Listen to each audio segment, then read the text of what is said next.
నమస్తే, నేను రోజా. Welcome to ఆలోచన. నేను ఇవాళ మీ ముందుకి ఒక భద్రకాళిని తీసుకొచ్చా.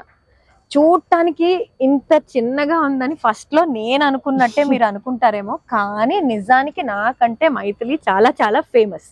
ఎందుకు ఫేమస్ అంటే మనందరం ఏదైనా ఒక తప్పు జరిగితే ఇది తప్పు అని చెప్పడానికే భయపడే సొసైటీలో బతుకుతున్నప్పుడు ఒక మనిషిని నిలదీయలేదు, ఒక కంప్లీట్ ఆర్గనైజేషన్ లో ఉన్న కల్ట్ ని నిలదీయగలిగిన ధైర్యం ఉన్న దమ్మున్న వనిత కాబట్టి నేను భద్రకాళి అనే అంత పెద్ద మాట వాడాను.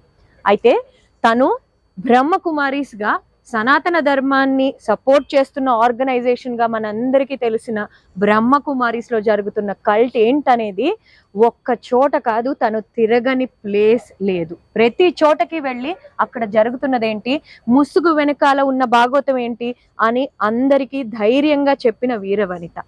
ఇది చాలా ఈజీగా ఇలా చిటికేసినట్టు చాలా సింపుల్ గా జరిగిపోయింది అనుకుంటే మనందరము పప్పులో కాలేసినట్టే. ఎందుకంటే అంత చిన్నగా ఉన్న తను ఎంత ఘోష అనుభవించిందో, ఎన్ని కష్టాలు అనుభవించిందో, ఎంత ఫైట్ చేసిందో, తన గొంతు ఎంతగా కోల్పోయిందో, అయినా కూడా దేనికోసం అయితే ఫైట్ చేసిందో ఆ ఫైట్ ని మాత్రం కొనసాగించింది.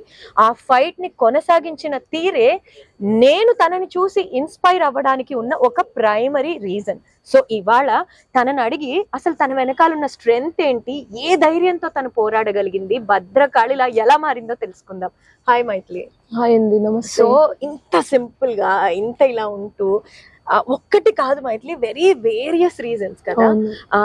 లైక్ బ్రహ్మకుమారీస్ అనుకోండి, సనాతన ధర్మం గురించి, దేని గురించి అయినా నేను ఆ వీడియోస్ అన్ని చూసినప్పుడైతే ఫస్ట్ టైం చూసినప్పుడు మనం మాట్లాడుకున్నప్పుడు కూడా నమ్మలేను. అలాంటిది నేను అడగాలనుకున్నది అదే, ఎలా అయితే ఎలా అంటే ఏదైతే సత్యము అంటే నేను అంటే చిన్నప్పటి నుండి పల్లెటూరు వ్యవసాయ కుటుంబంలో పుట్టిన అమ్మాయిగా ఈ ఆధ్యాత్మికత ఇటు డివోషనల్ గా వాళ్ళందరి తెల్ల చీరల్లో కనబడేసరికి అక్కడ ఆధ్యాత్మికత గురించి అనుకొని మేము మాటలు కూడా అలాగే ఉన్నాయి. సో బట్ అది సనాతన ధర్మము హిందుత్వం కనెక్టెడ్ సంస్థ అనుకొని మేము వెళ్ళాము. బట్ కొంతకాలం తర్వాత అర్థమైంది ఇది అలాంటిది కాదు, ఇది పూర్తిగా మనల్ని అసలు ధర్మం కాదు, మానవత్వం కాదు కదా, మనల్ని ఒక మనిషిగా కూడా ఉండనివ్వరు. అంటే ఒక కల్ట్ అన్నమాట, అది కల్ట్ అని అర్థమైంది. నాకేమనిపించింది అంటే మైథిలి, ఇది ఈ కనువిప్పు అనేది అందరికి రాకపోవచ్చు. అంటే దేవుడు మిమ్మల్ని ఎన్నుకున్నాడు లిటరలీ. ఆ కనువిప్పు కలిగిందంటేనే, మీలో ఆ విఘ్నత కలిగిందంటేనే మీరు